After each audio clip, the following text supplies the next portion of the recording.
Welcome to the number one Niantic censored Pokemon GO podcast.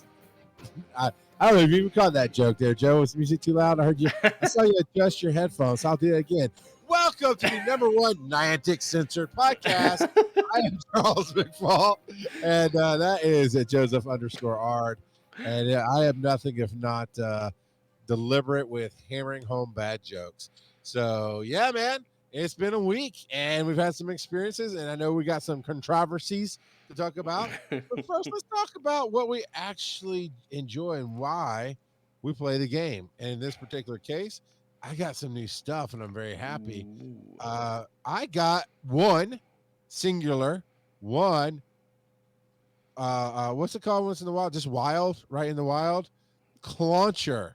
I caught nice. Clauncher the other day. Yeah, man.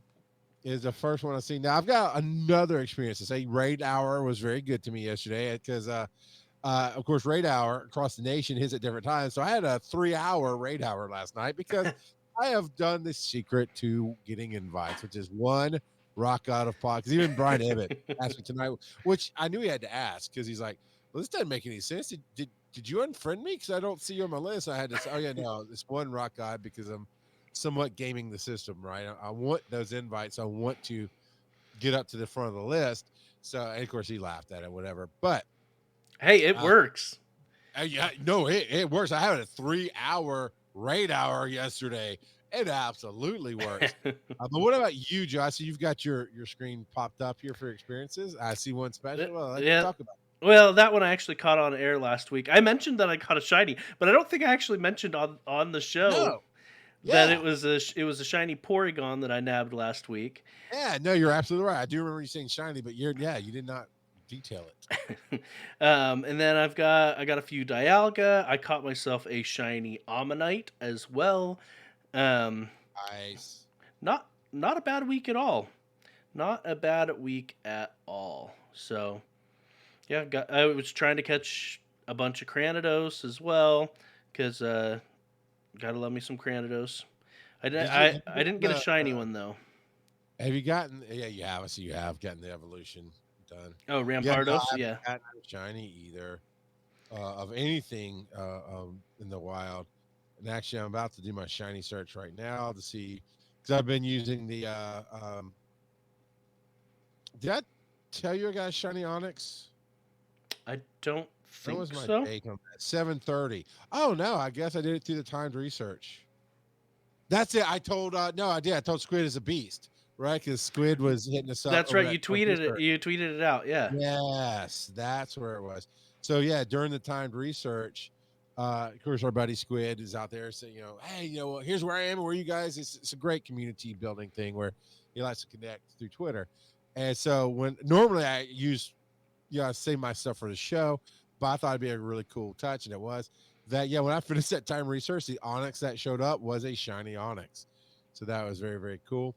And lots of great invites. Yeah, I played with a lot of good people last night for the Dialga. But how. You know what? I'm going to ask you, Joe. It's been a couple of years. We've been doing this for a little while. Who would you say is one of the most influence for us specifically, like for me and you specifically, who has influenced changes in this show from day one the most as a listener? Changes in the show, like cool, just really helped us out, did some amazing things. Probably Barry. All right, yeah, Barry's close. Who are you thinking? Before Barry, are you thinking Paul? Paul Puck. Right, Paul Puck gotcha. And he definitely made sure we were taken care of for the. Not that Barry's bad, but I was trying to lead to Paul. So Barry, just fast forward. No, Paul is awesome. Yeah, Paul Puck's great, and I've been meaning to catch up with him recently just to touch base. He and I've talked outside the game a number of times. Apparently, it's been a year though, because I went to message him in Discord after he and I raided the other night, and. He invited you to a raid? That's awesome. He did, yeah. So he invited me to a raid. It is a Dialga, and he's invited me to one or two, and I've missed them. So it was cool that he invited me to this one. And I went to message and I realized in Discord it had been over a year since he and I talked. So Paul, if you're still listening, I apologize. That was definitely not intentional. Um, and I know you don't harbor any hard feelings. It doesn't look like, but he has yet again changed the course of this show, Joseph. Oh, really? Yes. And his invite to this Dialga raid, he got my first and only shiny Dialga. There you go. And it's called Diapuck. Diapuck. Because I don't know how to put his name together with Dialga. So it's Dialapuck. Dialapuck. That would be it. Dialapuck. But yeah, man, I got a shiny Dialga this week because of Paul Puck. So I very much appreciate that. So Too I bad it have wasn't a Palkia. It could have become a Palkia. well, Paul, you see it coming, man. A shiny See Palkia. it coming. Uh, so last week's date for the show was what, Joseph? Last week's Not date? the 23rd. The We already 29th. 29th. Thank you, sir. During all of our real life talk, I could at least gotten that done. Okay, so on the 29th, I'm not sure if we hit this one, but Mac 825, who I did some raids with yesterday, multiple raids with yesterday. Shiny Cranidos, Shiny Throw, Dialgas ×2, Kabuto, Rampardos, and the Rampardos not shiny. Rampardos is a Hundo, it looks like, and a Hundo Voltorb. So that was very cool. Nolty, of course, not to be upstaged. Anorith, 4 shiny Dialgas, a Baltoy, Ammonite, and Unknown, and then a Hundo Fletching. So yeah, we did talk about those, I think, a little bit. So, all right, Kittens and Knives, got him, shiny Beldum. That's hard. It's always hard for me to figure out if that's shiny because the sparkles are so tiny in the background. Well, if you And just it know does not the really color. change the color all that much. No, his color changed quite a bit. Joe, you realize how much zoom you just had to do on stream to even see it? No, Beldum is a dark blue. Shiny Beldum is silver. You know that's on the same spectrum, right? I mean, show me regular Beldum. Show me regular Beldum. All right. You can't. All right, Old Man Top got a Boom. shiny Ammonite. Look at that. That's very different. Very or kind of. It looks very different to me. All right, okay. Look, you don't even have a 7-Eleven. You don't hold any weight with me. You're no cheeky nasty. Hey, look who's in chat. Squid is the beast. Hey, Squid, we were just talking about you, Squid, talking about how you give updates on Twitter about how you go through the chapters, and I was happy to share with you that I got the shiny Ammonite this week. So glad to see you. It's awesome. Old Man Tup is where I'm at. It's got a shiny Ammonite and a shiny Sheldon. And then Barry got in and gave his experiences of the month. Seeing us for Go Fest is always the highlight of his year. Thank you, Barry. And then, it's right. He only did like 3 hours of sleep getting on that flight, and then drove to the house. Because he was at a wedding the night before, and then got up at 3 a.m. to catch a 6 a.m. flight to come to Atlanta and play with us on Sunday, and then he left Monday. He did some remote meetings and then flew back to Chicago. Man. And then Barry leveled up to 45 during this last couple of weeks. And of course, you were with him for the Airbnb fiasco. Oh yeah. I got the come up to the Hyatt and do all this stuff, and it was good. And it was fun for me.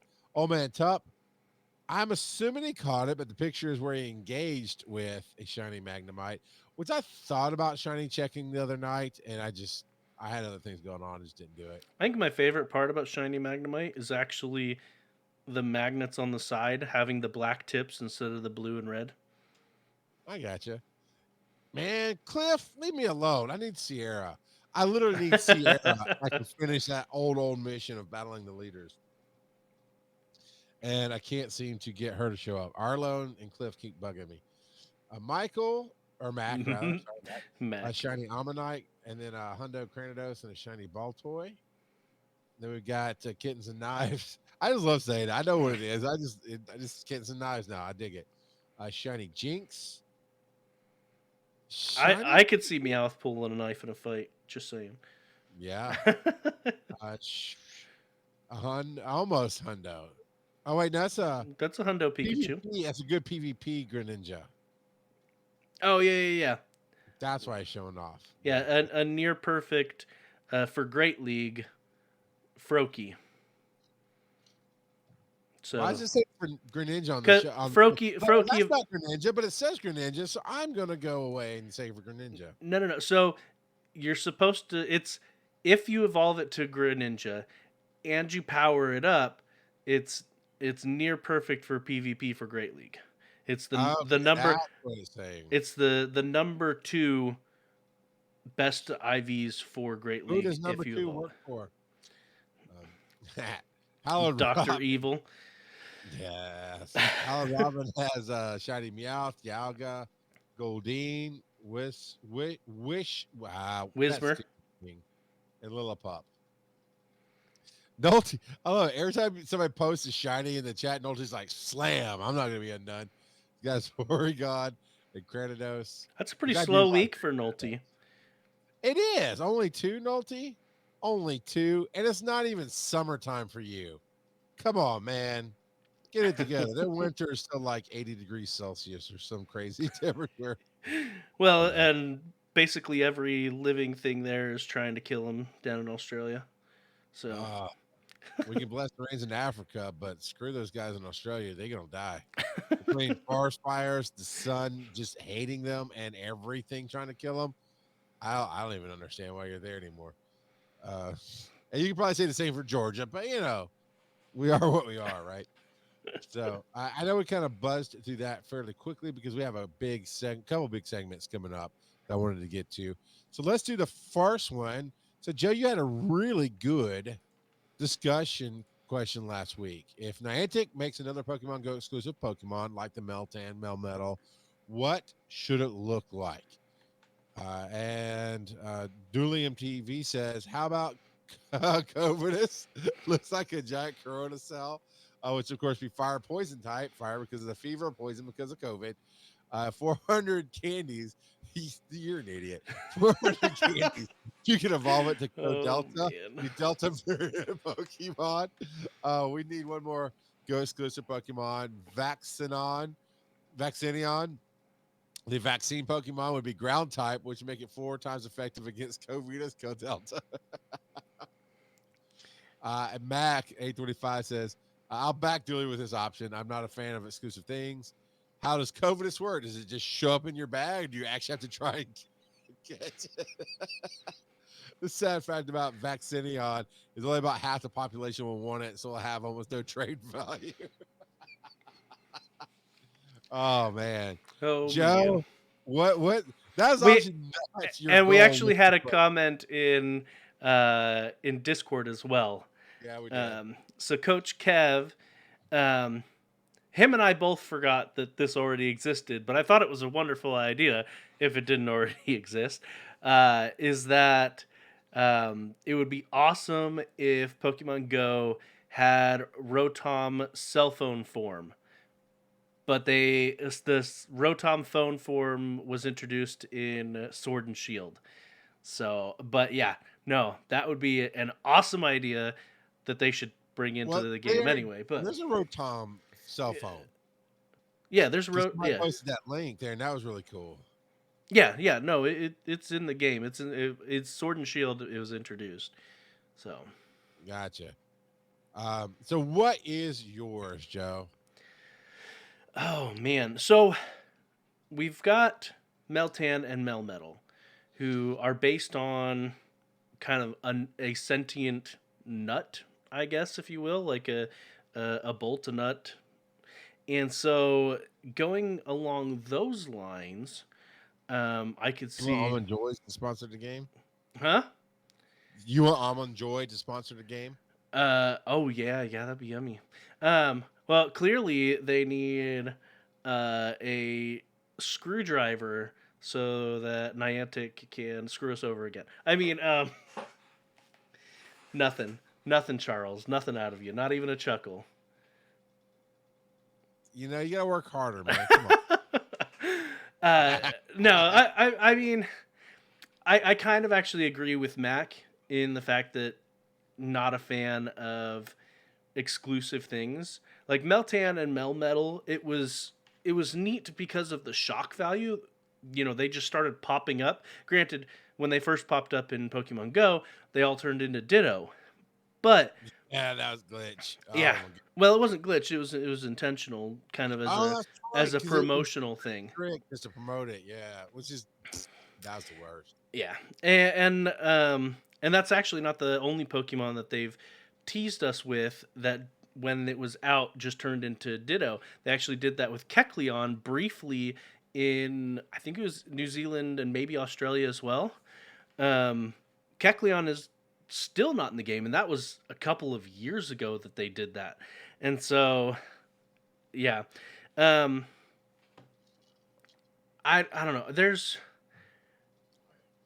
There's a lot of things that I would love to see as Pokemon. Whether or not they would be Pokemon Go specific is a different story. You know what I mean?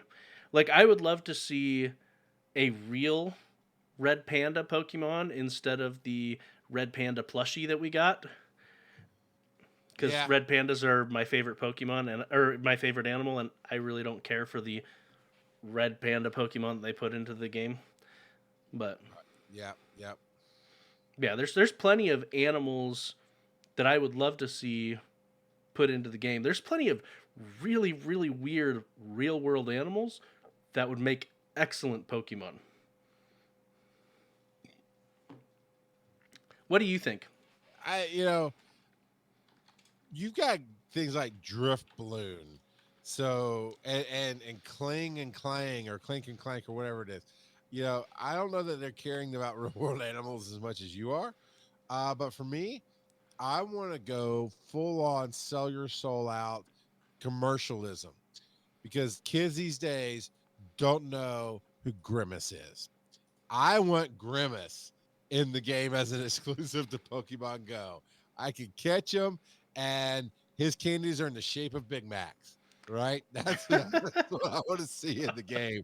Because I miss the mascots I grew up with. Man, the Hamburglar, Grimace, that weird bird girl that I can't remember her name from McDonald's.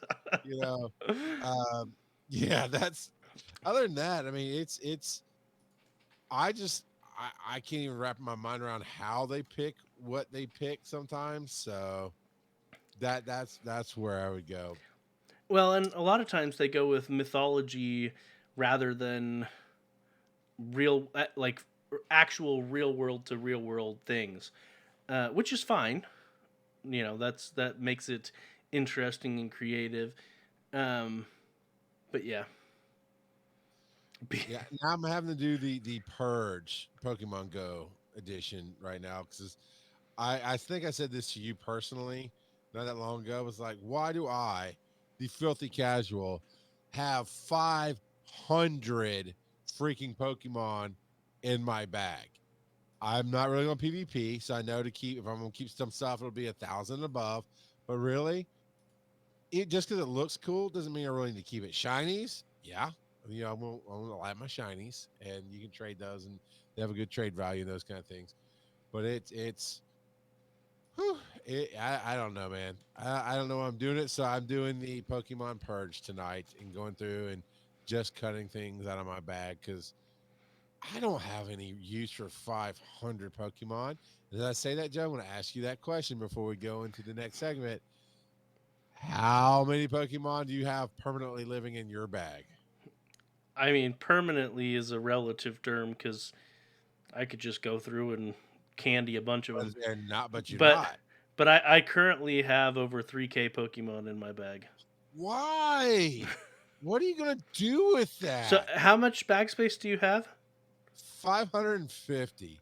I have 194 unknowns. Why? There's only 26, 28 letters depending I on know, how I this thing. know, I know. I'm a hoarder. That's it. Yeah. I'm a You do hoarder. you. Don't never anybody never let me try to take away from you. That's not what I'm trying to do, but it does blow my mind, and I had to say that. Now some of it I hold on to because I'm not sure what evolution is. Like, have I evolved it yet? So on and so forth. Some of course, shinies I keep. Like I've got 3 Ursa rings, and that's from the early days when one the bear was introduced into the game. Like, dude, that's my jam right there. I'm a bear. Let me do the bear. And then 2 Ursa ring was one of the few things that could shred a Chansey in one of those condominium high rises that they set up as gyms back then. And so I could get through one. Once I finally got my Ursa ring and powered them up, I could finally help take down a gym and take up my own chance and put it in there, and nobody could touch it. Type of that. Those are the days. Those are the days of crap, but they were the days. But yeah, I mean, why do I have 3 of them? Why do I have 9 Mewtwo's? I'm not going to use them. You know, this is the stuff I'm asking myself. So I'm working on that, and I'm only a few thousand points away from getting level 41. So in the next couple weeks, perhaps I'll hit that. I'll actually give you a real number in just a minute. But Joe, unless you got something else to throw in here, we're going to go ahead and hit Dennis's segment. Let's go ahead and hit Dennis. Yeah, let's hit him. Let's hit him in the face. 10 minutes. 10 minutes. Dennis, come on, man. Hello, everybody. It is I, Dennis, the world's most okayest DM, here with some tips and tricks of Pokemon. Now, first things first, I think I recall saying something along the lines of, I don't see what the big deal is about them reducing the Pokestop distance. And then they did it. And now I'm on the bandwagon of change it back, because it seems really stupid when it looks like on my screen I'm 2 feet away from a Pokestop that's in somebody's like yard, and I can't spin it like I used to, and instead I have to like trespass through their property in order to get to it. Not a big fan of that. It seems like Niantic is getting a ton of blowback though, so here's hoping they change their freaking minds and put it back the way it's supposed to be. Also, tomorrow I think it is, Ultra Unlock Part 2 comes out. I don't really see a whole lot of stuff in there that interests me, but the Unlock Part 3 has some really interesting little tidbits. So we have the 2 Gen 8 legendaries coming out, which is cool, because, you know, new legendaries. Although, is it just me, or is it kind of weird that there are still Pokemon from, like, way before this generations that still haven't come out yet? There's, like, a Chameleon one that still hasn't been released in, like, the first couple gens. It's kind of weird. Like, why you release all the Pokemon in a generation and then do that? Yeah. I don't know. Pokemon showing up in the wild. We're also getting some new ones as well. The Squovette, Wooloo, and Phalanx. So those are new. We've never gotten those before. Trubbish. Everybody's got a lot of Trubbish. But the one that you should keep your eye on is the Darumaka Galarian form. That's the snow or ice version. And that one, whenever they give it its Zen mode, is the best ice attacker in the entire game. So I would recommend farming the absolute crap out of that, because as it currently stands, I think the only way you can get it is through 7-kilometer eggs. And I've never gotten one before. So I'm going to farm the crap out of it for the 2 weeks that this event's going on. So I recommend you do as well. Speaking of 7-kilometer eggs, you might want to watch out for the Galarian Meowth and the Galarian Zigzagoon, because those 2 are also pretty insane in PvP. The Galarian Slowpoke actually is really good too, because it's a poison and psychic type instead of a water psychic type, so it doesn't have the same sort of weaknesses that the original version has. Poison is fairly useful in certain circles. And then of course the Galarian Stunfisk, because it's always really good, and I'll get to that in a second. But yeah, so that's all I'm going to cover as far as that goes. Now, my tips and tricks this time are going to deal specifically with PvP. So I've been doing a little bit of PvP recently, and I've been kind of disappointed with my results. Not getting nearly as many legendary encounters like I used to. I think I have like 30 Yveltals, and like I ended up deleting like 40 of the Therian form Landorus, I believe. So, but this time around, I barely got any. I think I might have gotten, I know I got less than 10 Dialga, which is sad. And I didn't get any shinies, which is also sad. But my new method of not having to deal with annoying people is to just lose 5 games in a row 5 times and just do that over and over and over and tank my rating score. So it goes all the way down to like 200, and then win 3, lose 2, win 3, lose 2, or win 4, lose 1. Because when you get 4 wins, you get that rainbow, that sweet, sweet rainbow candy. If you're new to PvP or interested in PvP, there is a couple strategies that you need to keep in mind that I think make things interesting, and it's very, very satisfying if you can pull it off. Those 2 things that I'm going to talk about, the sack switch and the shield bait. Now, sack switch means basically sacrificial switch. So when you get a Pokemon that's really, really low health, one strategy that people will use is they will switch to a different Pokemon and then keep going about their business. Then when you're all out of shields and it's very hectic and you're down to your last Pokemon and you know for a fact that that guy's going to be using his special, if you can count it exactly, right before he's about to launch his special, you can switch back over to the one with no health remaining, and it will eat the charge move, which most times will then give your regular Pokemon the ability, the one with more health, the ability to basically whittle down or take out the opponent. It's really, really satisfying, and it's really annoying when they do it against you. There are a couple of ways around it, but most of the time, you sort of have to be careful. So if you are on the attack and you notice that somebody has swapped off of a Pokemon with very, very little health, be very careful when you're using your charge moves towards the end of that. In fact, you may want to just spam your attack a little bit further beyond what you need because of the fact that people like to count moves. And, well, if you do like a abnormal count or abnormal number of hits on your move, your fast attack, then it'll throw them for a loop and they'll switch, and then you'll just ping down the other one with no problem. They switch back, you charge move them, they're done, boop, you win. So that's pretty fun. It's difficult to get the hang of, but it's something to keep in mind.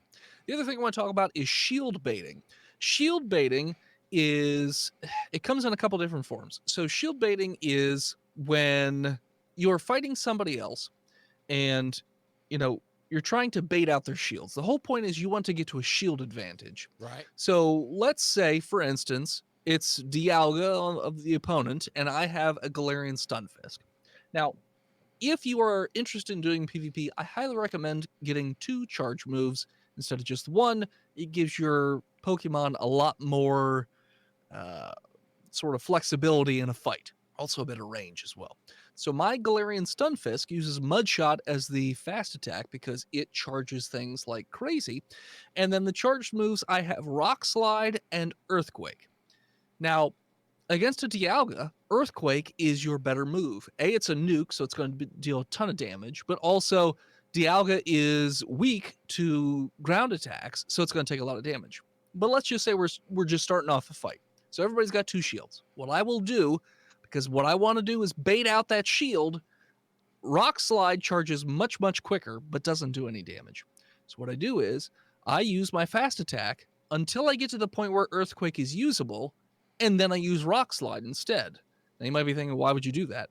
Well, you do that, it wastes the shield, and you still have energy, stacked up from either your Rock Slide or your, on your way up to your next Earthquake.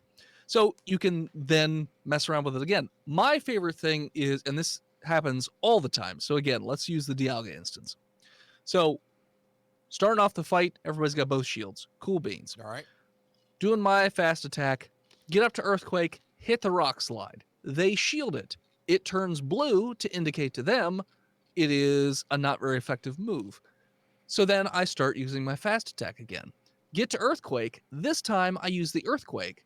Them thinking that all I'm going to use are Rock Slides, don't shield, and then the Earthquake one-shots the Pokemon. That is incredibly satisfying to just one-shot a Pokemon with something that's super effective because they thought that you were going to use, a different type of move that wasn't going to be very effective. So they thought they would save a shield, not take very much damage, but instead their Pokemon basically gets completely trounced, and then you have a much easier street to victory. The other way you can deal with it now, not everybody's going to do this, though. Some people are just going to shield twice in a row, blah, blah, blah. So that's where having a Pokemon like Galarian Stunfisk with Rock Slide is handy because you hit that charge move pretty quick. If you want another Pokemon that is super, super strong, especially in the Great and Ultra Leagues, Politoed If you're going for Great League, I recommend Shadow Polytoad. If you're going for Ultra League, I recommend regular Polytoad. PvP Poke has them ranked, that way for whatever reason. But Polytoad has one move called Weather Ball. It's a water attack, but it is spammy as crap because Polytoad can also have Mud Shot, which charges things very quickly. And Weather Ball has a very low charge. So we're talking 3 or 4 attacks, you can do your next move. 3 or 4 attacks, do your next move. 3 or 4 attacks, do your next move. So you can burn through people's shields super, super fast if they are the type that like to, use their shields immediately. So that's just a couple tips and tricks as far as, trying to get into PvP, what to do with shields and things like that. Anywho, that's all for me. You can find me over on all social media at World's Most Okayest DM, except for Twitter, which is World's Okayest DM. I have a Patreon for all my comic book stuff. Patreon.com/Hivehead Studios. Speaking of Hivehead Studios, my Kickstarter is going live September 3rd, 2021, which just so happens to be the first day of DragonCon. Yes, indeed.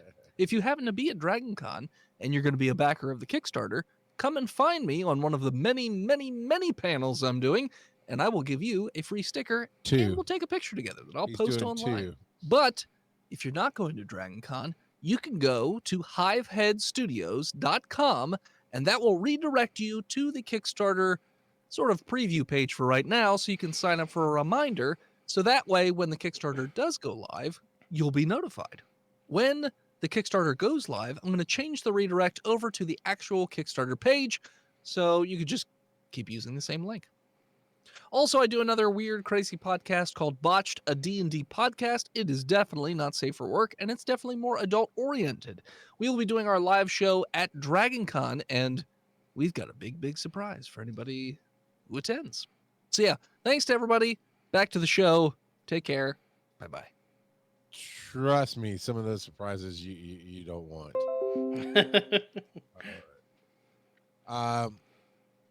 All right, yeah, we're back in. I didn't get the music set, and that's okay.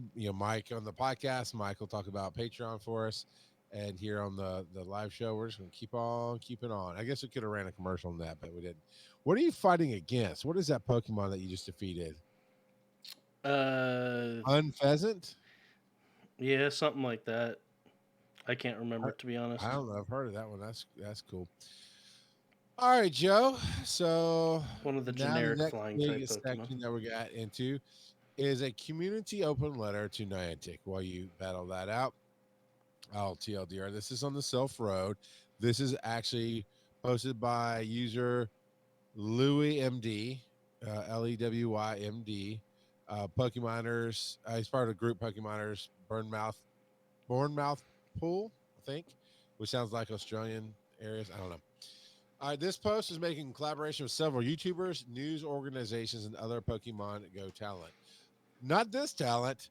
Well, I guess we're not talent because nobody reached out to us. But dear Niantic, the community and creators alike wish to voice our concern at this point with recent changes to the Pokestop interaction radius reduction in Pokemon Go. This is what Dennis was talking about. While the Pokestop POI interaction radius was increased due to the unprecedented global pandemic, the flow on effects of this in-game change have had far greater positive impact on the community. The increased Pokestop interaction radius created the following benefits for trainers worldwide: safety, not needing to cross dangerous roads to reach and interact with points of interest, quotey fingers needing to trespass on private property to reach or interact with the point of interest, which Dennis was just talking about, right? Provided the ability to play and interact with sheltered shared location, like under trees, awnings, or shelters to avoid hazardous weather and conditions. Playing from a safe location and not entering areas that would be detrimental to personal safety. This includes preventing a risk to safety via interpersonal crimes, the theft, environmental hazards, dangerous locations, etc. And general personal safety for social distancing during the ongoing pandemic. Accessibility. I'm not going to read all the links, but this isn't that long. Real quick, I just want to mention one thing. So this change, they cut the distance in half. So during before this change, so when it was increased, it was 80 meters was how far away you could be to spin a stop, Okay. Okay. Now it is 40, so it's cut in half.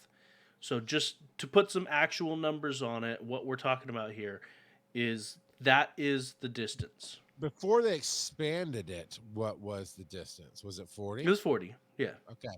So they did what they said they were going to do, just reduced it back down to what it was before the expansion. Okay. Yep. Accessibility. Many disabled trainers can now interact with locations that previously excluded them from the Pokemon Go community. This includes interacting with gyms and Pokestops that would otherwise be inaccessible due to stairs, steep inclines, or other physical barriers, all while being very generously within visual range of the point of interest. And I'll real quick point, I remember some early days of Pokemon where it was raining and there's a big graveyard. It's like, oh, there's a shadow or something. I need to go fight in this graveyard. So I drove my car around the graveyard, which normally you can do, right? And it was paved. I could do that.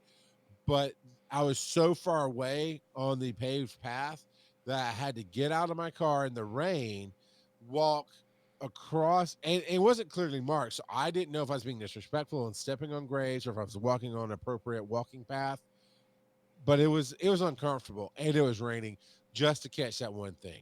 So that, and then I remember that grass is one of those raised areas where if you're in a wheelchair, the likelihood of you getting out in the rain into the wheelchair by yourself, which people do that all the time, but then going up this a foot and a half, 2 foot, monument block that made this a raised area wasn't going to happen.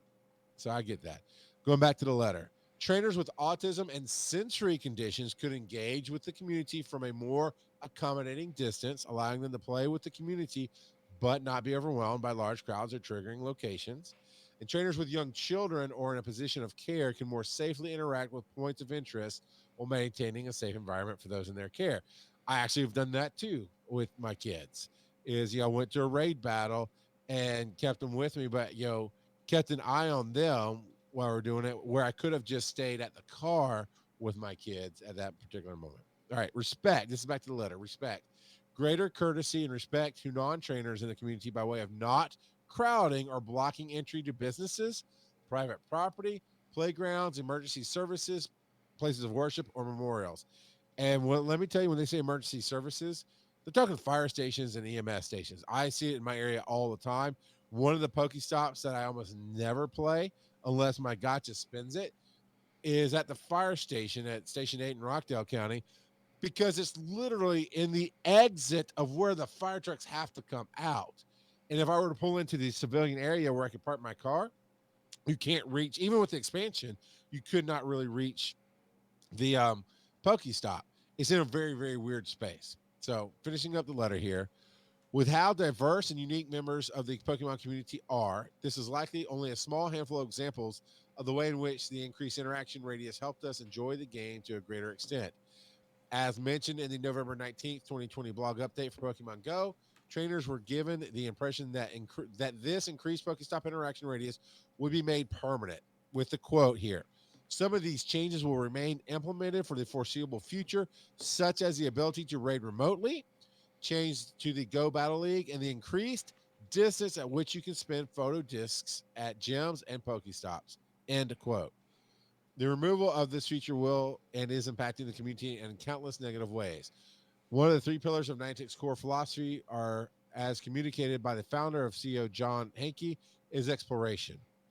Mr. Hanke, exploration and the desire to explore was never negatively impacted by the increased Pokestop interaction radius. The thing negatively impacting exploration is the global pandemic. We request the increased interaction radius remain permanent quality of life change in Pokemon Go. We understand that changes like this take time to discuss internally and therefore look forward to your reply by close of business Monday, the 9th of August, 2021. Yours respectfully, Pokemon Go community. So, before we get into some of the other responses, this is a really well written letter. This is how you go about trying to get change to happen instead of all the threats and the road tears and the ugliness and the crap. This is smart. How do you argue with this, Joe? I mean, this has all the positive beneficial effects, and even the quote of, you basically said this would be made permanent and then you changed it. and here's how you're negatively affecting everybody. So I like this. At first, I thought I might find some disagreement with it. I'm not. I like this whole letter. So, Yeah. Well, Joe, and go when you ahead. think about it, how does this negatively impact Niantic if they keep the increased distance? I guess it could reduce some of their sales of Pokeballs by leaving the increased distance, but at the same time, they have made so much money on raid passes that they're on the remote raid passes that it really it's a pittance. Like, that's nothing compared to how much they're making off the remote raid passes. And yeah, I agree with Rock Eddie that will probably be what Niantic does. Niantic's MO is Yeah. whatever they disagree with or whatever the community wants. They really don't care. Yes. They when it comes to player feedback, we've said it multiple times. They, at their core, are not really a gaming company. No. They make a game, but their focus is not actually gaming. Their focus is technology, specifically AR technology. Yes. They are just using us as a way to finance what they really want to do. To be completely honest, they don't really care about the gaming aspect unless it impacts their bottom line, which this doesn't impact their bottom line much as far as if they were to increase it. And so that's what's also kind of frustrating in that degree is there's not a huge reason for them not to do this, because it would make a lot of people happy and it would stop these random calls for boycotts. A lot of the, like, this goes on to list, I don't know, a couple dozen different people in the community. And some of them, this is where they're sharing it. They're sharing this exact letter. That's what these links are. yeah, and some of these people are known names, and some of these I've never heard of. Sure. But a lot of these are YouTubers or people like Leak Duck, who has his own website and makes the infographics and whatnot, and things like that. And so it's a lot of people. Probably about half these people I've never heard of, to be completely blunt. And that's okay. I mean, it's not about whether, I know you're not making that point, but it really isn't about whether we've heard of them or not. It's that somehow they are influencers and they're lending their voice to something that they believe in. Yes. Yep. And so at the end of the day, I think it would benefit Niantic to increase, to make it back to how it was. I think that would be the smart decision from a PR standpoint, but I wouldn't be surprised if Niantic just completely ignored it. To be completely honest, we'll have to wait and see, because we do actually have a post here with some numbers based on how much they made last month. And so some of these boycotts, if it's hitting the wallet, because a lot of these people, for instance, Brandon Tan, I don't know if you recognize that name. A little bit, yeah. So last I heard, and it may have changed, last I heard, he is the player with the most experience on his account. Like, actual XP. Total XP. Last I heard, he has the most of any player. And that's because he's been keeping incense and lucky egg and like all kinds of stuff going basically all the time. He put out a tweet that said, I'm not doing that anymore. Until Niantic puts us back to how it was, I am no longer using any of these quote unquote premium items. So, Yeah. School of Rocketti says Brandon Tan is roughly level 50 times 30. Yeah, that's a lot of experience.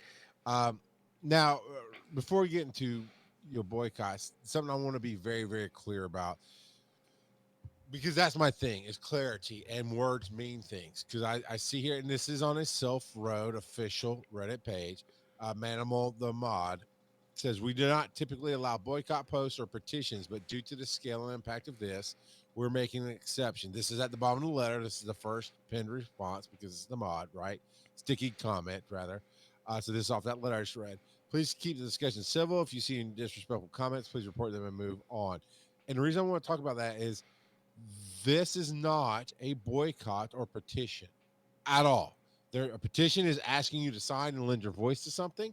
This does not ask for that. Of course, they want you to share that if you agree with it. Most people are going to. This is truly how you affect change, because people who agree with it, people go, yes, that represents me, will share it without being asked. So it's not a petition. At no point do they call to action and say, stop playing the game. In this letter, I'm being very specific. In this letter, stop playing the game. Know that. So it's not a boycott. So I'm a little wary that they felt the need to post that we don't typically allow boycotts. Well, and the reason is because a lot of these people in their personal feeds are calling for boycotts. But that's where the problem. This kind of led into the conversation, Joe, you and I had before the show with some other stuff. Is we as a human society need to stop smearing and adding and blending everything together. This is a specific letter that was written in collaboration, asking for specific change and not calling for any kind of boycotts or shutdowns or anything like that. But so the fact that even though some of these people have probably asked for that, like you said, have asked for that in their personal stuff, that's not this. So I think we need to take that breath back to show different things. Now, with that being said, if you want to boycott, that is your choice. And I'll tell you why we're not, basically why we're not in a minute.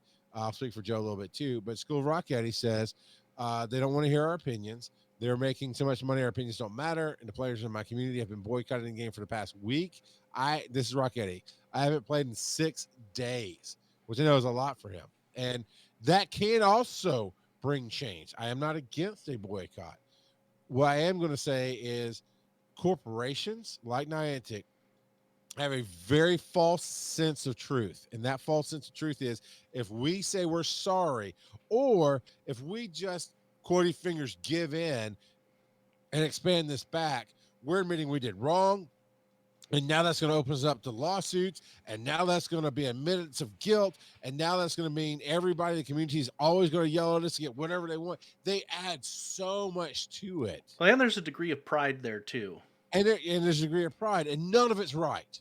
None of it's right. When I go to hire somebody at my company, I literally start telling them, we believe in please and thank you and I'm sorry, because I am sorry is never an admittance of guilt. I'm sorry is that human connection that sometimes people need to hear. That I'm sorry can be taking responsibility. That it could go, we are sorry. We did say we were going to keep it permanent. We should have kept it permanent. We're listening to you, but they won't, because big corporations like this typically believe that any admittance of guilt could open us up to lawsuits and make us vulnerable. And the lawyers are just screaming, don't do it, amongst many other reasons that we've listened, talked about, and not talked about here. Weird Tigger 27 says, I'm getting frustrated with the tightening Pokestop distances. I swear it's smaller than it used to be where I work. It's making me want to stop playing. And that can be perception without proof. And I say it this way, Joe, because you just said the numbers, right? It went from 80 to 40. It was 40 before. So technically on paper, it was what it was before. Well, so let me clarify, I guess. Everyone has assumed it was 40 before because we didn't actually have the numbers. Now we have the hard numbers. Well, and that's the thing. That's the without proof I was giving. And I'm not knocking you, Weird Tigger, at all. You're just weird. It's okay. But the perception without proof is that even proves my point. We didn't know what the numbers are, so we can't say it's there. And without the ability to somehow attach a device or figure it out or measure it to say, oh, no, it's actually shorter at this stop than that stop, it's hard to say. But does that matter? No, no, it doesn't. Because if you feel like it's harder and harder to play the game, you're not going to play the game anymore, and you're going to put it down. So by all means, there's no negation on my part of what you're saying. Now, Joe, I want you to correct me if you have a little different take on this, but here's why we won't boycott. If we boycott this game, there's no more show. Most of the reason I play the game, as I talked about the other week, community and the show, because that's bigger. That's my touchstone to the community on a bigger, larger every week scale. Barry, Barry wrote that is the highlight of his year. It's one of the highlights of my year that Joe came in, Barry came in. I'll get to see Joe again in less than a month for Dragon Con. And then it's another half a year to a year later before I'll see Joe again, probably. Barry, I get to see maybe once or twice a year, depending on his travel schedules. For me personally, if I boycott this game, what am I going to talk about on the show next week? And if I don't have the show, I don't have the community. And that's why I am not going to do it right now, because I have nothing left if I boycott it. But Joe, what's your take? Yeah, no, I'm not planning on boycotting the game. To be honest, the amount that you and I put into the game is drops in the bucket compared to someone like Brandon Tan or some of these other big YouTubers. But I don't fault anyone for wanting to boycott either. It's just I'm with you. Yes, I stand with Rock Eddie, and I stand with everybody who does what they believe they need to do, and I hope we do get change from it. Yeah. Well, and it seems like a very weird time to change it too, because they're coming off of probably what will be their best earning month in the entire year, and then they want to upset the community.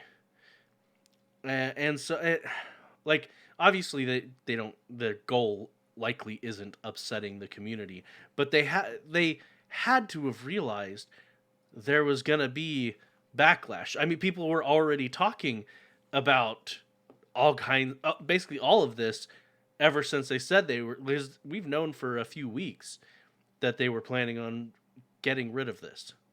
And so, yeah, but I think everybody kind of hoped they changed their mind.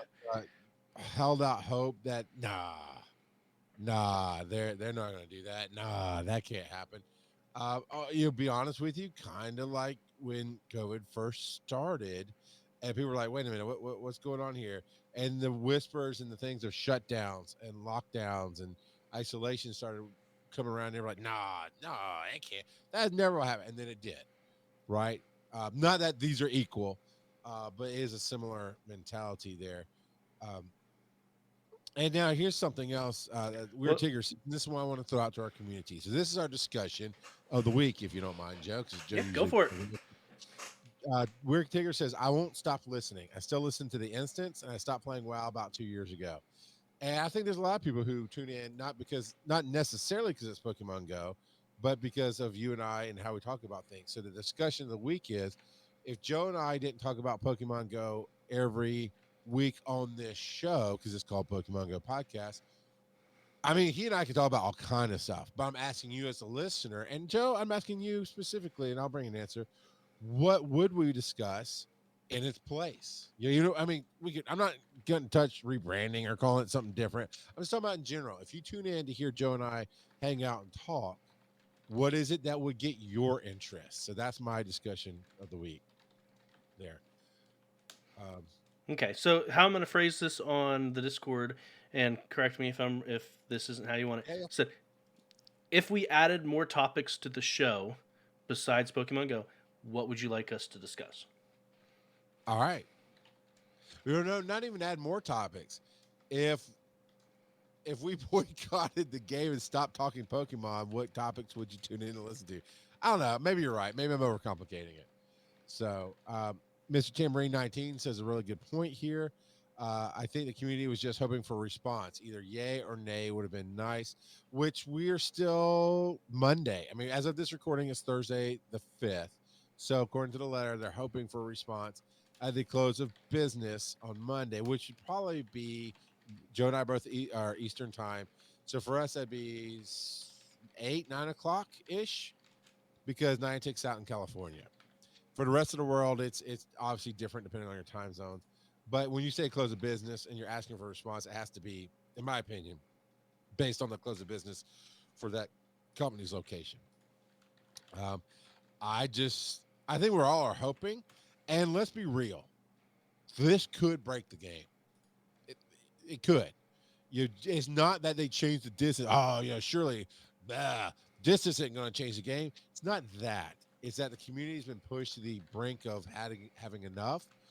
This could be that catalyst for the community as a whole to go, we're out. Because I'm telling you, we would not lead a boycott. We would just kind of pivot and do something different. Joe and I would, as we're talking about, maybe always planning for the future, right? Because if we don't have, as it stands right this second, if we don't have Pokemon to talk about, we don't have a show to do. We don't have a reason to get together on Thursday nights. Things fall apart.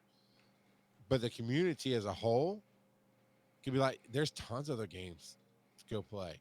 There's tons of other Pokemon stuff. They can go back to playing Pokemon on the Switch or on the Game Boy Advance or on the, I know there's tons of rip-off sites that you can play it on the internet, right? You can play the emulators. Niantic has competition. Well, and especially with Pokemon Unite just having come out, a lot of these YouTubers, in fact, a lot of these influencers, that's what they're doing right now. They are completely ignoring Pokemon Go, and they are playing Pokemon Unite.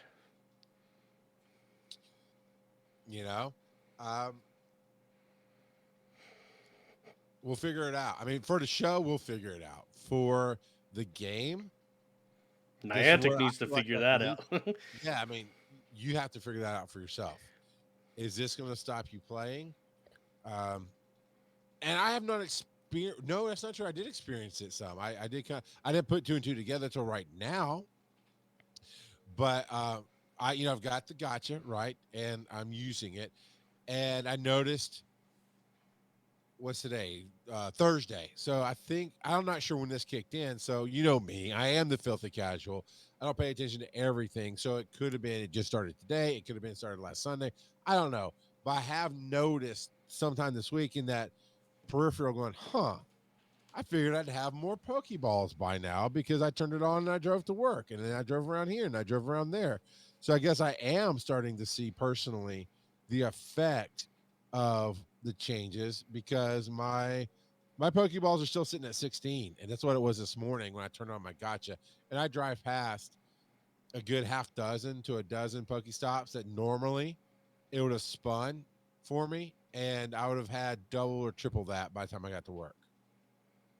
So does that make me want to quit the game? Not necessarily, but that doesn't entice me to play more. So figure out, is this for you or not for you? Maybe we'll do a spin-off show of Joe Charles and the Cheeky Not from Nashville, and we just talk about it. Although he'd have to do that voice for an hour. I don't know if he wants to do that at 2 a.m. So if you have any other thoughts on it, Joe, go ahead. Otherwise, I think we can roll on here. Well, and it makes it almost feel, and they may have been planning this from the get-go, but it almost feels like the Unlock 3 they pivoted on. So the Unlock 3, we've got some data here, the announcement of it. They're using Hoopa as a means to bring in Pokemon out of schedule ish. So they're bringing in Gen 8 Pokemon, which is very weird because they haven't released a ton of Pokemon from other generations. Right. They haven't released Generation 7 at all. There's a ton of Pokemon from Generation 6 that are still missing. There's 33 that are missing there. But, just like Dennis was saying, even go back to Generation 3. I mentioned Kecleon earlier on. Kecleon is still missing. And for the life of me, I have no idea why. Did Niantic just forget about Kecleon? Right. But yeah, so Kecleon is missing. There's a ton of other Pokemon missing, and they jump ahead to Gen 8. And I wonder if they're trying to piggyback off of people who are loving Gen 8. And so they're like, hey, let's release Gen 8. Yeah, Yeah. maybe that is, you could be onto something. Let the tail wag the dog, right? Distractions is what we're talking about there. Of, hey, the newest game on the Switch that's very popular. Let's bring those in right now, so everybody kind of sees together and ties it together. You might be onto something there. Well, and with the Pokemon specifically that they are featuring with Swovit and Wooloo, Wooloo got a lot of buzz when Gen 8 first came out. Wooloo is a little sheep Pokemon. And Wooloo, a lot of people were like, oh, Wooloo's going to evolve into a wolf. It's going to be a wolf in sheep's clothing. That didn't happen. But Wooloo got a lot of buzz when it first came out, and then they picked Swovit. Swovit is going to be coming out as well, and Swovit is featured very heavily in the newest run of the anime. There's a character in the newest run called Go, Goh, Go, and he's got a Swovit. And my kids have been loving the newest season, and they like Swovit, and so it just feels like this is kind of like you said, a distraction. They're trying to distract people from what they're taking away by saying, hey, look at what you're getting. Yeah. So I did say I wanted to leave it and let you have the last word, but I just read the next article, which ties to this, which I love how you put those together. The quote at the bottom, this is from The Guardian and this and that, but the quote at the bottom, this is one Pokemon Go influencer, Zoe Two Dots, even called for a boycott of the game. I know for myself, this is her quote. I know for myself personally, I'm just straight up not spending the money in the game going forward until they address it publicly, end quote, she said in a YouTube post. That's also a little bit of the problem I have personally with boycotts. What does it mean to you? Some people means like School of Rock Eddie. His community does not play the game at all, which is a true boycott. Not only have they seen the money fall off, they're seeing high-ranking players drop off and stop playing. That makes a bigger impact, I think. But even when you have an influencer, she's still going to play. She's still going to be an influencer. She's probably doing other things, I imagine. But not spending money in the game, yes, is a type of boycott. Yes, hurting the bottom dollar is how you get somebody's attention. Is it enough? I don't know. And then there's not a clear, unified, what do we want out of this? Do we want them just to respond? Or do you want them to actually do something in the game? And the answer is, who knows? So again, I mean, you got to figure out for yourself. Who knows what's going to happen? Yeah, but Joe, do you want to talk about the revenues? Go ahead. Yeah, that's exactly what I want. I wanted to talk about how, just realistically, how big of revenue they got out of GoFest. And so this is coming to us from Sensor Tower. We've used them as sources in the past. They look into a lot of the revenue reported from apps, and so Niantic Labs reportedly made $100 million in July from Pokemon Go, with over 20 million from GoFest alone. And so, yeah, that is huge. So, and then they have some comparison for AR/geolocation titles. So the Witcher Monster Slayer made over 700,000 in July. But then again, it also launched at the end of July 21st. And then Jurassic World, I didn't even realize that was still going on. Jurassic World made about 2 million. Yeah. And I'd be curious to see some other bigger comparisons, but that's the thing. You made 100 million. And Rocket Eddie's right. I mean, you made 100 million in a month. they pretty much believe that they're gonna, that us, the community, is just gonna move on because that kind of money and that kind of tower makes you think you're impervious. They might be. I mean, honestly, maybe they don't make 100 million next month, but I guarantee it's more than 10 million because there's lots of people in the world who don't necessarily pay attention or care, or there Well, might and be new coming in because of all the new stuff that there are. I guarantee you they got ads geared up, ready to go right now for when they launch those new Pokemon you were just talking about to hit the TV with them. And then your kids will see it, and my kids will see it, and other people will see it. And like, oh, that looks fancy, and they'll just jump in, and they won't care about not because they won't know about the distances and how this company doesn't listen. I guess is a good yeah. point there. Well, I was kind of flippant in Discord a little bit. Zenzalu was mentioning the boycotts in the Discord, and he didn't actually even realize why people were boycotting. He hasn't been keeping up with everything, and I was being kind of flippant, but I was like, I bet about half of the players don't even realize that it was reduced. Like they might realize something's off, Right. but they don't realize. And even if they do realize it's reduced, they're not going to realize that um,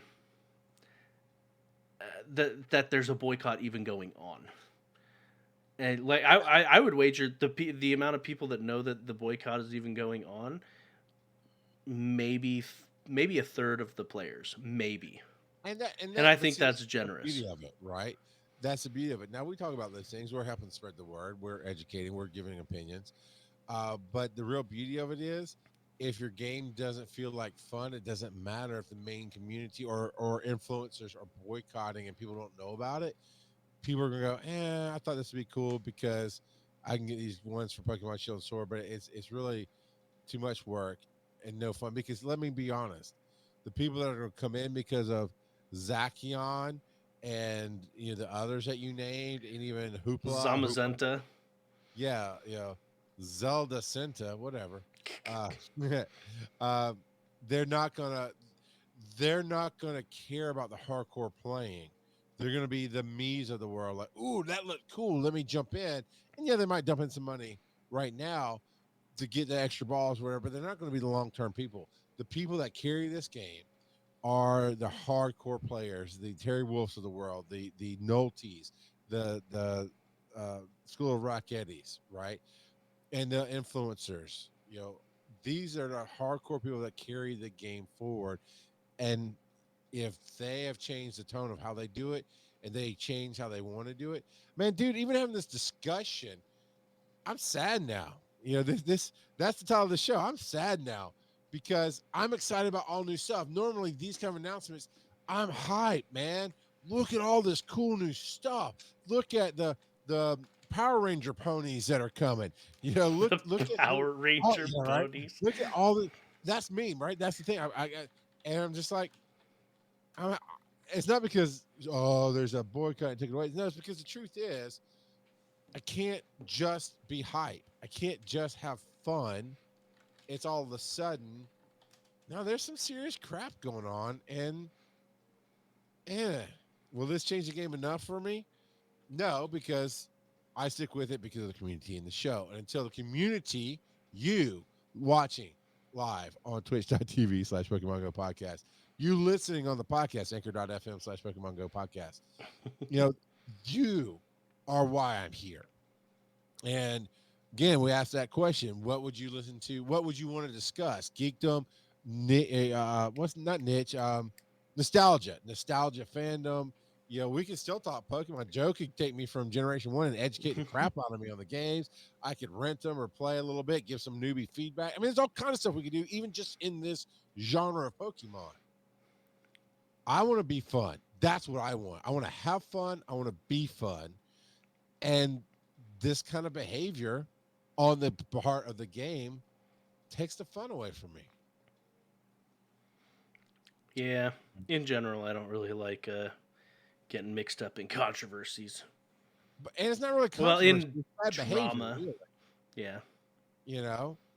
It's a game openly being anti-consumer, that might not be the right phrase, but Anti-player base.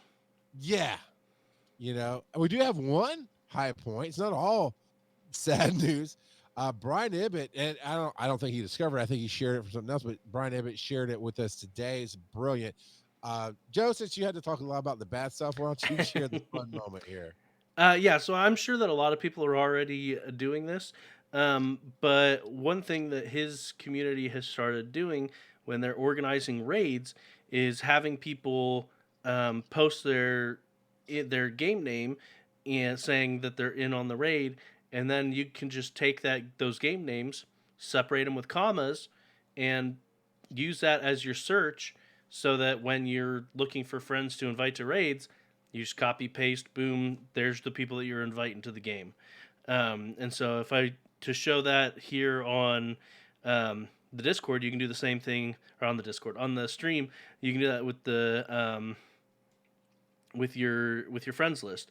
So, and you don't have to type in the entire name. Like I just put One Rock for One Rock God of Pod, and then Cover for Coverville, and let's say Mr. Tamborine's here in chat.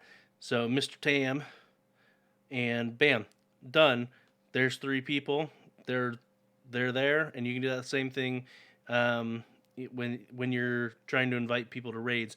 That way, you're a little bit faster on sending out those invites, because the lobby, we all know, it's definitely not long enough. So yeah. So yeah, you can just copy paste. Really good one. It was one of the golems that I don't have, and it is really cool. Oh, what's that? I just missed the lobby by the time I saw the invite and clicked on it and got load up and all that. So that's a very cool thing. Something that's 50-50 for me is this last one that kind of relates to that, was adding Pokemon Go friends from your contact list. I'm always, from a security standpoint and a privacy standpoint, I'm always hesitant to share my contacts with any game, or mostly any app. So yes, in the game now, trainers can add friends directly from their contact list, and essentially it lets Niantic import your contact list.